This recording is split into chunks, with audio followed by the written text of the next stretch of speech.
Welcome back, guys, to Wise Up TV, where we are breaking down the Mate Tonga 22-man squad that is travelling to England in a few weeks' time to play the English over in the north of England. And pretty good squad. Again, a new, freshened up squad. A few changes since last year's World Cup. Remember, this team got knocked out in the quarterfinals by Samoa. But now with a new cycle going into the next World Cup, a few changes, a star-studded team, a team that, if you really break it down, just is solid, very much all over the park, especially in the forwards. Look, start off really in their forward pack. Adam Fanua-Blake, Dalian Prop of the Year.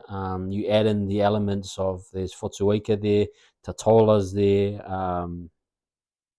They got Hamesele.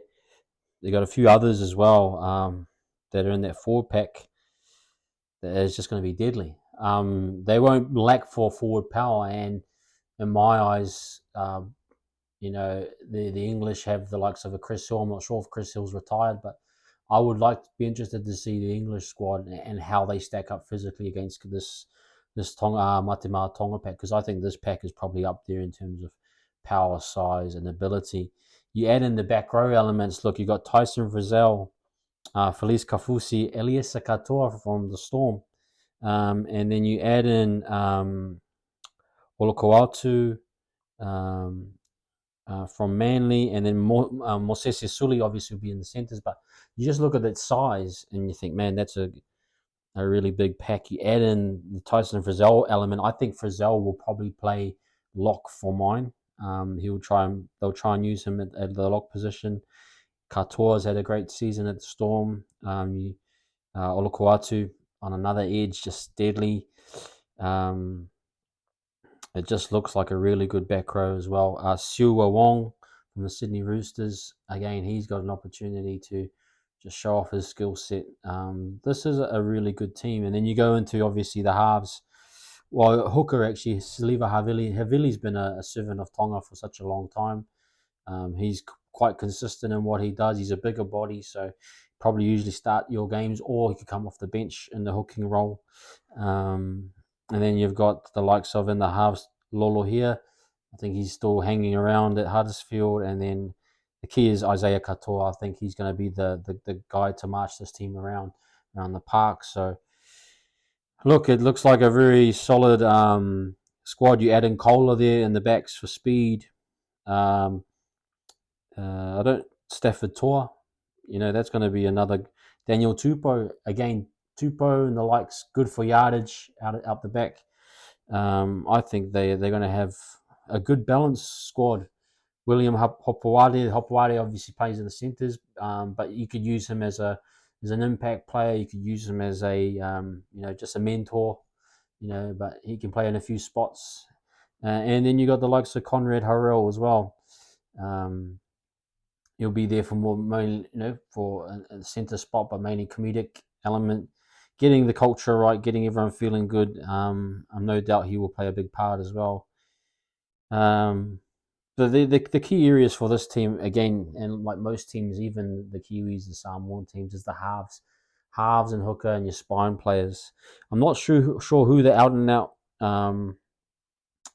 fullback is. For my eyes, it would probably be Kohler. I think he'd probably be the best option. But look, you're going to build this squad off your forward pack, right? I know Jason Tamalolo was not even there, but you're probably going to say Fanua-Blake is going to lead the way. You got Latu Fainu, you got Hamsele, you got and you got all those back row options. I think Frizzell will be that link man in the middle. I would say he'd probably be the one helping, create for the halves. But that pack is going to be really, really solid, and I think they'll go well against England. Interesting, from my experience being a Kiwis fan, it's always difficult to travel to England and play away. No matter, probably the only team that has travelled away really well was the Kangaroos. So, the Tongans should go in confident, but it's a long way from home. It's a big trip. Guys coming off massive seasons, you're probably thinking, how can they manage the travel, the intensity, and when the English get there, with their crowds, mate, they can be a hard place to win a game, especially on a dreary night or a rainy day. Weather isn't the greatest around that time of year. So, but if I'm them, I'm confident. And I think Christian Wolf's got a good balance there. He's got a few of the Super League boys in there just to, kind of help guys out with the climatizing, getting used to conditions. But they got enough strike power in the centres. Penasini, I forgot about him in the centres. Yeah, you have Penasini on one side, Stafford on the other, and then you add in a few of those elements. It's a really good squad. Would have loved to have had a warm-up game even with the Kiwis versus Tonga. I think that would have been a good game probably this weekend before they travel, but it is what it is. But I think they should go in confident, knowing that they can get a job done. If they come away, I think, from the tour, even if they got 2-1, that would be massive. Not many teams that have toured well over there, like a 3-test series. We've lost both of those 3-test series. I think 2015, the Kiwis lost, and the 2018. So you want to try, and if you can come away with a 2-1 victory, mate, you're putting yourself up there in terms of you are a definite threat come to the next World Cup or even Pacific Championships next year. So a lot to offer, a lot of promise. Can they get the job done?